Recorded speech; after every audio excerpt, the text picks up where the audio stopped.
boom, bap, boom, bap, boom, bap, bap.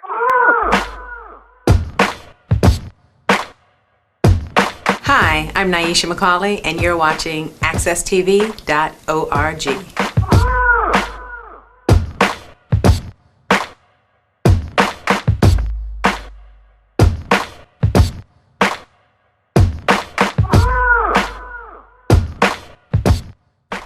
Hi, my name is Darrell Fitzgerald Jr., and welcome to my show, The Truth Hurts, the show where we explore the essential truths of a matter. On a prior show, we had a guest. We discussed violence, and our guest was Lisa Rose Rodriguez, epidemiologist, and we had a very good conversation about violence. I'd like to continue with that discussion today as a second episode discussing violence. And on this show, I'd like to talk about urban violence as it relates to black-on-black crime in urban settings. Lisa, can you please introduce yourself to our viewing audience? Oh, certainly. Thank you again for having me, Darrell. I'm glad we can continue this conversation. And I hope that your viewers will be informed and find a way to advocate for the eradication of these types of crimes in our communities. And I want your listeners to know I received my epidemiology training at the University of Connecticut Health Center in Farmington, and I am I'm actually an infectious disease specialist, but the way that intersects with interpersonal violence is many of the people that I give services to, or the women in particular, have received HIV/AIDS through interpersonal violence, rape, incest, etc. So that's how I'm connected to this growing concern for the violence in our communities. Mm-hmm. Lisa, would you say that urban violence has been on the rise in the last decade? Well, certainly. The people just watching might find it interesting to know that since 1962, for the last 50 years, homicides in these large cities in Connecticut have grown fourfold. I would also like to add here that homicides in Connecticut occur, most homicides in Connecticut occur in 3 towns, Bridgeport, New Haven, and Hartford. 68% of all homicides that occur in Connecticut occur in these 3 towns, which is really interesting because most people in Connecticut live in small towns. The victims are usually African American male or Latino. So this has become an issue for people who are looking at healthcare disparities. Why are men of color overrepresented in these types of deaths? Well, that's a very high concentration for urban violence, dealing with the Latino and African American community. Are the perpetrators of violence in an urban setting, do they fit a specific age range? Primarily 18 to 40. 18 to 40. Yes. And what would you say is probably one of the leading causes or factors that is influencing this rise of violence in the urban setting? Well, some people think it's a function of overcrowding. There's a lot of data on vertical construction. For instance, high-rise buildings, how they foster anonymity, and people do not feel connected to them, and therefore are able to use their home in such a way that people who live in a walk-up don't use their home. There's information, a lot of that comes from New York and Chicago, like the Cabrini Green projects that were famous and notorious in Chicago, because the high-rises, the elevators, the hallways, they are lonely and empty and they are dangerous. The part that people who are interested in solving this problem are looking at is, why do these young men solve conflicts with violence? So there's some information that says they don't have an alternative, in that they don't see conflict resolved in any other way but through violence. So those are some of the things that people are looking at in terms of African American male and Latino homicides. Being strapped and the bravado piece, people are also looking at that. If you are wearing a gun on your person to show that you are a man, is this the only way that you can exercise being masculine? People are asking these questions, and for many of these young men, you will see that they'll say yes if you interview them, that they have to be strapped because they are carrying so that no one steps to them. I'm using the language that I have acquired through interviewing people who have actually committed some of these crimes. Kind of interested. It appears to me that maybe fear is a big criterion amongst a lot of the young people in urban centers. I mean, there has to be some real reason why young men in urban centers are carrying guns. Does that have anything to do with their connection to gangs or criminal activity? Does the evidence show that? Well, Connecticut has been very good, along with the ATF and the FBI, eliminating the Latin Kings gangs, the Nietas, I think I said that right, eliminating them. Certainly in the 80s, where crack selling was rampant, there was a correlation between gun violence, between gangs and territorial things like that. What we're looking at now, because gang activity in Connecticut is not very high anymore, we're looking again at people who are robbing other people, who are solving conflicts. For instance, fighting about a girlfriend, shooting at a club over someone's disrespect. Those are the things that we're seeing that are occurring now. So they're not occurring in terms of the structure of a gang. They're occurring when people have a fight or dispute with other people. And they feel that violence or gun violence is the only way to resolve or settle. They settle the conflict versus, versus having a conversation versus walking away. And this is where the bravado comes. If you're strapped carrying the gun to prove your manhood, then you have to produce it.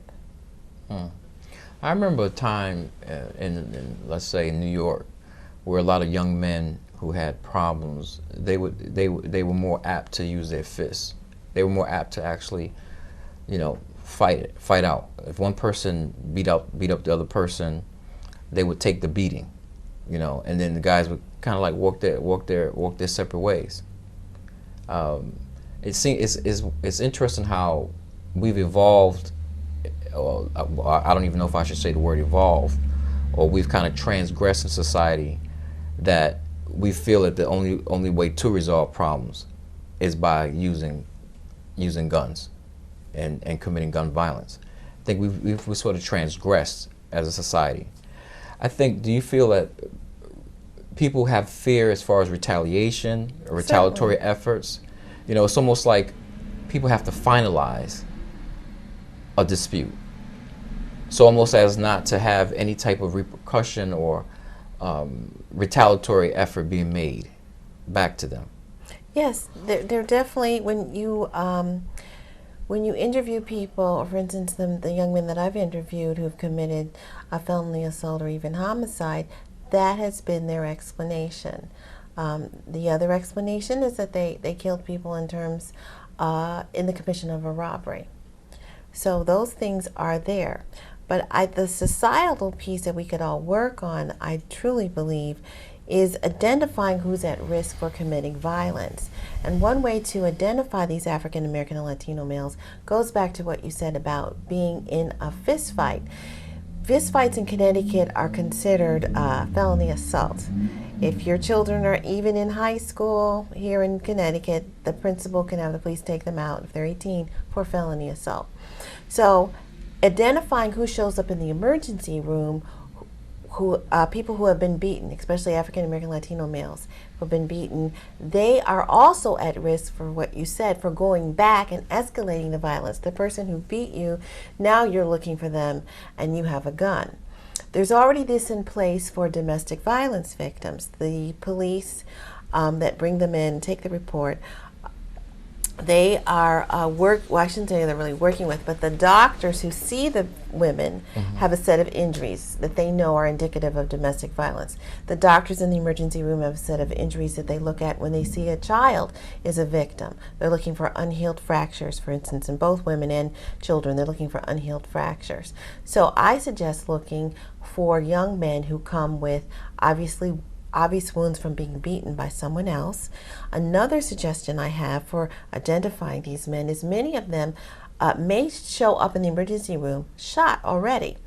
Not life-threatening, but have bullets in their bodies. Certainly the From like a previous altercation. A previous altercation where they chose not to go to the emergency room because the bullet was in their arm or leg and wasn't life-threatening, and because being shot triggers police involvement, and they might have a warrant, for instance.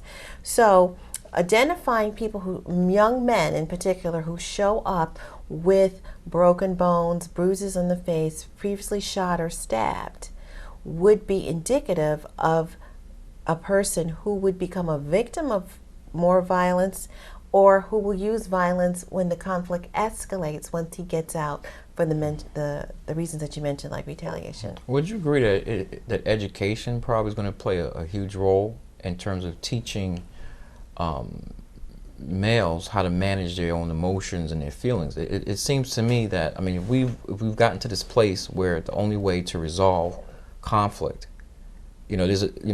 most people who act in a civilized manner can resolve specific types of conflicts through certain types of actions, like through communication. You can make a decision to walk away. There are people who settle disputes in a creative way. There are people who actually would compete with dance, or compete with gaming, play a game, sit down and play a game of chess. It seems like there would have to be something in terms of the family structure and the upbringing or the rearing of children or these young people to kind of change this cycle. It's kind of odd for me to see that this is normal. Like, this is the normalcy now. Where when I was growing up, it was like you learn how to communicate, you learn how to express yourself, you learn conflict resolution, and these things would be taught in the home. You learn anger management, how to manage your own emotions and your feelings. So to think that we have generations of men that can only express themselves through violence reflects to me a breed of men that's like a hybrid, or like some kind of like dangerous hybrid. Well, a lot of sociologists have been looking at, and this has been for 50 years, the destruction of the African American family. The fact that we have the least, we marry the least in terms of other cultures, and there's an absentee male in many of these households. So if there's an absentee male in your house, when you go out in the street in these large urban congested areas, you begin to emulate or model your behavior from other men that you see in the street. And this is why going to jail becomes normal. This is why having babies without supporting the women becomes normal, because it's a group of people for whom this is normal, and they may be the only people that you see. So people who are interested in breaking some of these cycles are interested in showing men how to become parents. Another way to break the cycle is to make sure that these men who are at risk, African American Latinos in Hartford, Bridgeport, New Haven, that they graduate from high school. You mentioned earlier about retaliation. If you are earning your living on the street, doing something illegal, you are more likely to have a gun. And the other part of that is, without graduating from high school and dealing with other criminals, you don't have a value system that allows you to believe life is really as precious as it is, because you become desensitized over people you see shot and killed, people that you see beaten to death. So understanding that life is value, you have to have hope, for instance. If you are carrying a gun on the street and robbing and stealing from people, do you really have hope? No, you don't. So it becomes morally complicated. It seems to me, too, like a certain level of community involvement is necessary. I mean, in terms of being able to break certain cycles. Like, if there were certain figures in the home that were actively involved, with these young men and these young women's lives, or were actively imparting certain types of social skills, in behavior skills, and we're committed to the education and the teaching very early on, there's a possibility that these young men and women would develop the ability to resolve things properly. But I see like there's a disconnect in terms of like community involvement. How do you stop that young man or that young woman from being involved in urban criminology? It may have to take an influence of a person, a mentor, an educator, a relative who's consistently involved in that individual's life. Well, there are programs in Hartford. Of course, there's Big Brothers and Big Sisters. And Kyle Anderson has the Greater Hartford Young Men's Leadership Organization, where they mentor young men. And so there are people who are mentoring young men and showing them things like what you're discussing, conflict resolution, having fun doing something that you may not have ever tried before. People, for instance, in Kyle Anderson's group, he took them recently rowing on the Connecticut River, knowing that there are activities that you can engage in that are fun. That is something that's also missing for our urban youth. You don't get to go skiing. You don't get to play outside. I had a graduate student friend who looked at how people of color don't play outside anymore because of fear of being shot or beaten. I really appreciate your level of expertise. We're running out of time. Certainly, Darrell. But thank you, Lisa, for coming on the show. Thanks for appreciate having all me. the knowledge that you share with our viewing audience.